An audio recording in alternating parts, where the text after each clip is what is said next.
programs in Cedar Rapids. That just means that there's somebody else in Cedar Rapids that's already doing that. So we try to do, you know, what we can to fill in those other needs within the community. I'd say probably one of the things that we're most well known for in Cedar Rapids is feeding people. We have a very large meal program. We serve over 50,000 meals a year through our meal program, which is going to be starting up here for lunch in about a half an hour. So we do breakfast and lunch Monday through Friday, right in our gym through those doors that way. We have a mobile feeding program. We go out on Saturday mornings and go to different stops in the community, different shelters and that, and we do a hot breakfast and a to-go sack lunch, so we can provide 2 meals at one point of contact to the folks that need it. We have a food pantry, so we do over 3,000 food boxes a year through our food pantry. We're also pretty well known for what we do around the Christmas time. It's where we get a lot of exposure in the community. We have a partnership with Toys for Tots, so we do big toy drive in addition to our kettle drive during the Christmas season, and do toy distribution to families in need, and we also do holiday food boxes in conjunction with that. In terms of, you know, everyday business here at the Salvation Army, if you look inside the brochure, that red panel, that pretty much is an overview of everything we do here. As you can see from where we're sitting, Salvation Army is a church. Not everybody realizes that, but first and foremost, Salvation Army is a church ministry. It was founded as a church in London, England, looking to reach out to the poor and the homeless, the folks at that time that weren't welcome in mainstream churches. William Booth was the founder. He was a minister, and he wanted to minister to people in need. So we are actually celebrating here in Cedar Rapids our 125th anniversary in 2013. So that's something that's pretty cool, and maybe something that you want to incorporate in your efforts as well. You can see we have, this is a special piece that we did just for the 125th anniversary. So it's got some black and white pictures, some old location here at the Salvation Army, some more modern day pictures from what we do now. But we have a lot of social services here too. We do rent and utility assistance. We help people with case management, which means that we help them look at, you know, what their overall big picture needs are, and how can we help them get to a better place so that they're not continuously in a cycle of crisis, basically. You know, how can we stabilize their situation, and so they can provide a better home and a better life for them and their families. So we have all of our, you know, our church programs as well. We do Sunday worship service. We have Bible school. We have Sunday school, just programs, religious ministry programs for all ages. We do stuff with seniors as well. That's listed here too. Youth programs is another big area for the Salvation Army. We have what we call our character building programs, which are similar to like what Boy Scouts and Girl Scouts would be. It's kind of the Salvation Army's own version of that. We have a summer day camp, which will be starting up here as soon as school gets out. For the summer, we do an after-school partnership with the Boys and Girls Club. The Boys and Girls Club lost their whole facility in the flood, and so they went to kind of satellite sites throughout the community after the flood, and we opened our doors up to them. It kind of made sense, and we focus on middle school age children, and since we've got the Roosevelt right here behind us, that's been a great partnership. We have a big basketball league.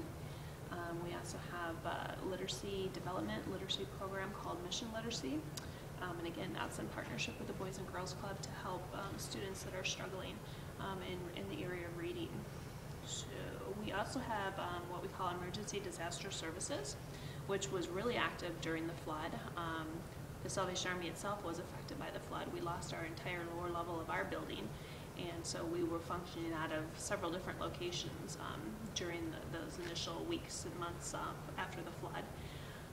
We did mobile feeding. We have what we call a canteen, which kind of looks like, kids call it the Salvation Army ambulance. It does kind of look like an ambulance. It has flashing lights and stuff on it, but it's basically a mobile kitchen.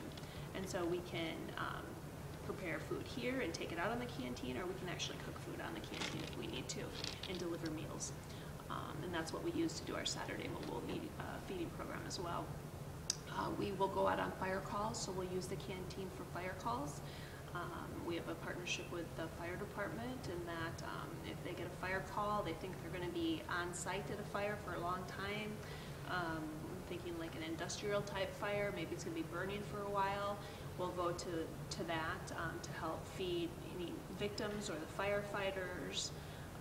And then also if it's like often typically get called like it's an apartment fire or a multi-family housing type unit of some sorts where they know they're going to have a lot of people that are affected, we'll respond in those situations as well. And we also help with follow-up care after the fire. So if somebody needs help replacing some of their household goods, we can work through our thrift store to do that.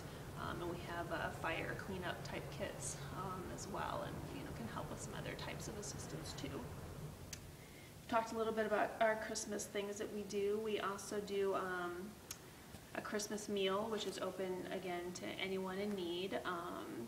We do that through our normal meal program, only it's a much larger meal than what we would typically see. We also do a huge Thanksgiving meal, and we do an Easter meal now as well. And we have a couple big community events that we do throughout the year. We'll do a big open house around Halloween and around Easter time, and just invite the neighborhood and the general public to come in and just have a good time and learn about the Salvation Army and all the opportunities and programs that we provide. I think we covered everything in the brochure. Is there any questions that you have about anything I've talked about specifically with regard to programs? The brochure also has stats, so some of those different programs, numbers. Some of these I shared, but that will give you an idea of, the scope of impact and how many people we serve too. Oh, what kind of work can people do to help the organization? We have a lot of volunteer needs at Christmas time and throughout the year. Certainly at Christmas time, we have our big Red Kettle campaign. The money that we raise at Christmas time accounts for close to half of our operating budget. So that's a very important time of the year for us. So people can come out and ring bells for us. They can help with Toys for Tots, with the toy collection, the registration process, the distribution process. And then, as I said, we have opportunities throughout the year as well. And probably the easiest thing for people to do, if they want to know about those opportunities, you can actually go to our website, which is tsacedarrapids.org, and you can register as a volunteer, and then you'll be on our communication list, so you'll get notices about volunteer opportunities, and you can actually sign up right online for those. Like bell ringing at Christmas time is really nice because we have all the different locations that we have throughout the community, and you can go online and you can say, click on a shift, say I want to volunteer at Walmart on Saturday from 12 to 2, click on that, and it's all taken care of for you. So we have opportunities throughout the year with our meal program, with our disaster services program, with our food pantry, and then we have all the different community events and things that we're involved in. So there are lots of different ways for people to support the Salvation Army as volunteers. What is your most successful fundraiser? Most definitely our kettle campaign. As I said, that accounts for nearly half of our annual operating budget. So that's very important to the work that we do here at the Salvation Army. And a lot of times people think it's just the kettles that we are using to raise money, but our Christmas campaign, as we call it, actually encompasses two different things primarily. It's the kettles is one side of it, and then we also do what's called direct mail.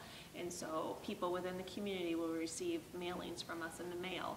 And they respond to that, by checking, yes, I want to donate whatever the amount may be, mailing in a check, or mailing in credit card information, or going to our website and giving online. So all of that together encompasses the Christmas campaign. This year we set a new fundraising record.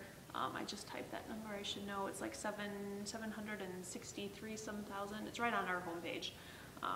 But that was a new fundraising record for us. Our goal was 755 this year, so we surpassed that. So it's a big chunk of change in about 2 months' time.